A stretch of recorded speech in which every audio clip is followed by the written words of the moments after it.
What's up, guys? Back to the one and only, the great George Carlin. CliffBeats, no script off the rip at the one and only. Your girl Cameron. We have on soft language. Well, this is what typically has been implemented everywhere on social media these days. Do us a favor, go like, go subscribe. Please show love to George Carlin. Like I said, he's one of our favorite comedians to check out on this channel. So if you have any other suggestions from George Carlin, too, comment down below. Let us know which ones you want us to see or you think are his best work that are going to make Karen and I just, lose our minds or actually make us think, because he's either going to make you like die laughing or just have you rethinking your entire life. A mix of both. Mix of both. Ready to rock? Ready to rock. Please show love to George Carlin on soft language. What does he mean by soft language? Here we go. I don't like words that hide the truth. I don't like words that conceal reality. I don't like euphemisms or euphemistic language. And American English is loaded with euphemisms because Americans have a lot of trouble dealing with reality. Americans have trouble facing the truth. So they invent a kind of a soft language to protect themselves from it. And it gets worse with every generation. For some reason, it just keeps getting worse. I'll give you an example of that. There's a condition in combat. Most people know about it. It's when a fighting person's nervous system has been stressed to its absolute peak and maximum, can't take any more input. The nervous system has either snapped or is about to snap. In the First World War, that condition was called shell shock. Simple, honest, direct language. 2 syllables, shell shock. Almost sounds like the guns themselves. That was 70 years ago. Then a whole generation went by, and the Second World War came along, and the very same combat condition was called battle fatigue. 4 syllables now. Takes a little longer to say. Doesn't seem to hurt as much. Fatigue is a nicer word than shock. Shell shock. Battle fatigue. Then we had the war in Korea, 1950. Madison Avenue was riding high by that time, and the very same combat condition was called operational exhaustion. Hey, we're up to 8 syllables now. And the humanity has been squeezed completely out of the phrase. It's totally sterile now. Operational exhaustion. Sounds like something that might happen to your car. Then, of course, came the war in Vietnam, which has only been over for about 16 or 17 years. And thanks to the lies and deceit surrounding that war, I guess it's no surprise that the very same condition was called post-traumatic stress disorder. Still 8 syllables, but we've added a hyphen. I wonder if that's where post-traumatic stress disorder came from. Seems that way. Mm-hmm. Do a little bit of research on that. Still 8 syllables, but we've added a hyphen. A hyphen. And the pain is completely buried under jargon. Post-traumatic stress disorder.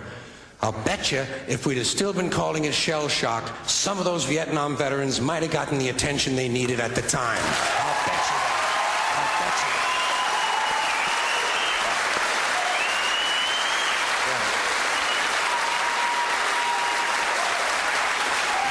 You ever see pictures of people like before and after they get in and out of wars? No, actually. You've never seen those before? Oh my God. At the end of the video, I'll show you something really quick. But it didn't happen. And one of the reasons is because we were using that soft language, that language that takes the life out of life. And it is a function of time. It does keep getting worse. Give you another example. Sometime during my life, toilet paper became bathroom tissue. I wasn't notified of this. No one asked me if I agreed with it. It just happened. Toilet paper became bathroom tissue. Sneakers became running shoes. False teeth became dental appliances. Medicine became medication. Information became directory assistance. The dump became the landfill. Car crashes became automobile accidents. Partly cloudy became partly sunny. Motels became motor lodges. House trailers became mobile homes. Used cars became previously owned transportation. Room service became guest room dining. And constipation became occasional irregularity. When I was a little kid, if I got sick, they wanted me to go to the hospital and see the doctor. Now they want me to go to a health maintenance organization or a wellness center to consult a healthcare delivery professional. Poor people used to live in slums. Now the economically disadvantaged occupy substandard housing in the inner cities. Oh my God. I wish she was here today so we could see how the medical system is now, because go to urgent care. Urgent care takes you to your PCP. PCP takes you to a specialist. Specialist sends you to another specialist. That specialist tells you to go back to your PCP. Then you end up hurt even worse. You end up in the ER. It's like, it's a never-ending cycle. Wow. Economically disadvantaged occupy substandard housing in the inner cities. And they're broke. They're broke. They don't have a negative cash flow position. They're fucking broke. Because a lot of them were fired. You know, fired. Management wanted to curtail redundancies in the human resources area. So many people are no longer viable members of the workforce. Smug, greedy, well-fed white people have invented a language to conceal their sins. It's as simple as that. The CIA doesn't kill anybody anymore. They neutralize people. Or they depopulate the area. The government doesn't lie. It engages in disinformation. The Pentagon actually measures nuclear radiation in something they call sunshine units. Israeli murderers are called commandos. Arab commandos are called terrorists. Contra killers are called freedom fighters. Well, if crime fighters fight crime and firefighters fight fire, what do freedom fighters fight? They never mention that part of it to us, do they? Never mention that part of it.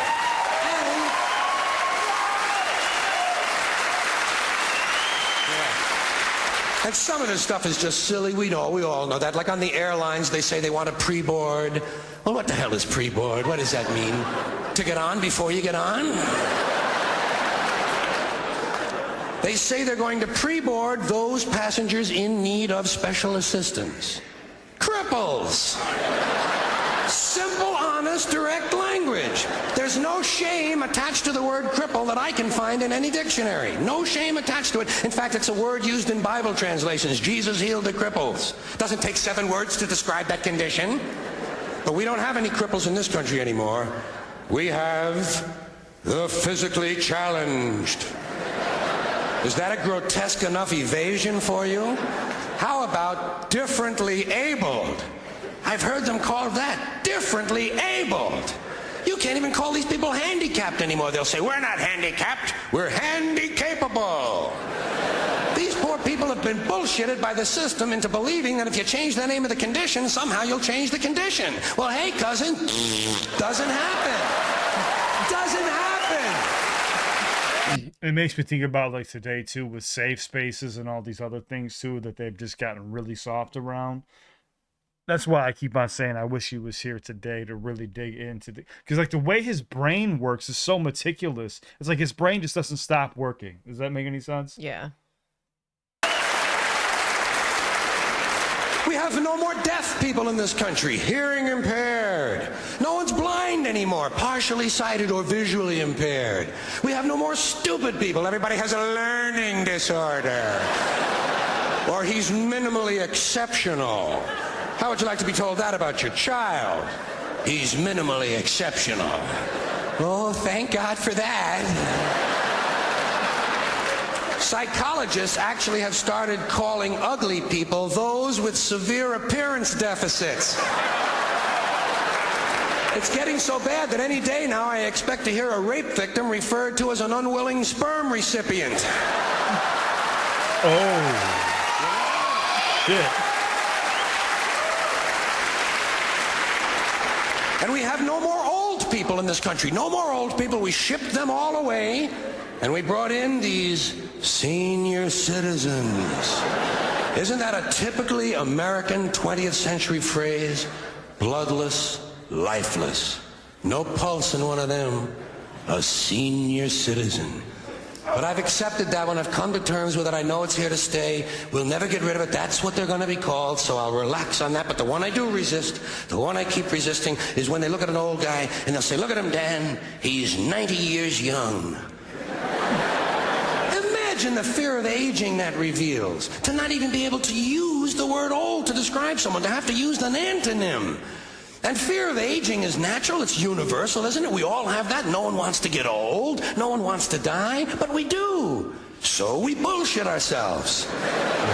I started bullshitting myself when I got to my 40s. As soon as I was in my 40s, I'd look in the mirror and I'd say, well, I guess I'm getting older. Older sounds a little better than old, doesn't it? Sounds like it might even last a little longer. Bullshit, I'm getting old.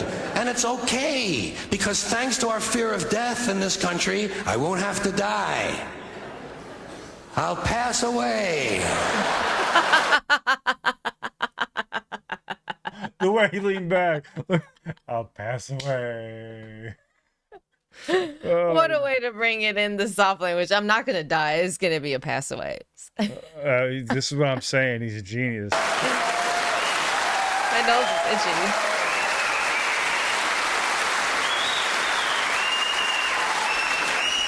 Or I'll expire like a magazine subscription. If it happens in the hospital, they'll call it a terminal episode. The insurance company will refer to it as negative patient care outcome. And if it's the result of malpractice, they'll say it was a therapeutic misadventure. I'm telling you, some of this language makes me want to vomit. Well, maybe not vomit. Makes me want to engage in an involuntary personal protein spill. Thank you all.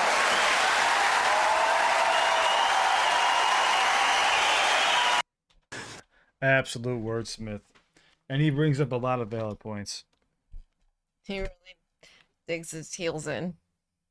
No, yeah, I know. And it's just, it makes you realize about how the verbiage has changed.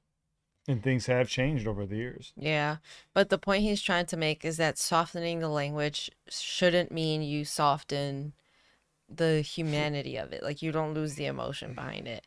And Correct. I do think that that's a reasonable approach. It's not just an aim to be offensive. Like, it's like, no, I'm trying to call it what it is so people really understand the severity of it. Yeah, we can make a comparison just like the X Factor video when the parents kept saying like, "Oh, my daughter's so good at this." Right. It's like if you coddle and baby and you're not real or forward with somebody, they can get the wrong idea or have this false sense of security that actually isn't there. You know, so you might as well call it as it is. Yeah, dude, George Carlin is great, man. Like I said, I wish he was here today to really call a lot of shit out that has just gotten absolutely ridiculous. But during this, I said I wanted to show you something about a gentleman who's been shell-shocked before and after war, about what it can do just to your appearance alone. Guys, go like, go subscribe to George Carlin. I want to show this to Karen really quick. We'll do it during the video, so you can stick around if you want. But go show love to George Carlin, the most important part of this video. What is next? I know when you guys like want us to check out more George Carlin or a specific person, you'll say their name, but give us like the actual skit or part of, you know, or their special that we have to go looking for. Because if I just type in George Carlin, a million clips come up, and they're from like a bunch of different channels too. So if you can help us out, that'd be great. We love you guys. Stay safe. But I'm gonna show Karen this really quick. So what did I say? Before and after war pictures of man. This is the one I was referring to. Look at that.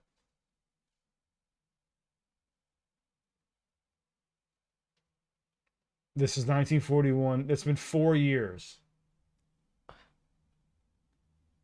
Like, look at his eyes. They're black. The things that he's seen. It's really depressing. It's terrible. And you figure we'd be done with this shit. Anyways, that's for a different time. We love you guys. Stay safe. Thank you so much for watching. Please show love to George Carlin, the most important part of this video. You will see a suggestion pop up right here. Let us know what's next. What's on your mind? I don't know. That was just really sad to look at. Shell shock or post-traumatic stress disorder. I mean, layers. I can't even imagine. Like, you're not sleeping. Like it's just. You're no longer living. Yeah, You're looking at life through a whole different lens, where everything. you're He not probably living dragged. life. That's what I'm saying. He probably killed people. Had to drag bodies off of, off of himself, off of of a battlefield. Who knows what that man has seen? Haven't eaten on I don't know how many days. Like I can't even imagine. So that's just. No, he aged 30 years in 4 years. He obviously just went through a lot of stuff. And shout out to all the veterans out there and all the people who, fought and a lot of Continue senseless to wars. fight. Yeah, continue to fight in senseless wars. We love you guys. Stay safe. You should see a suggestion pop up right here.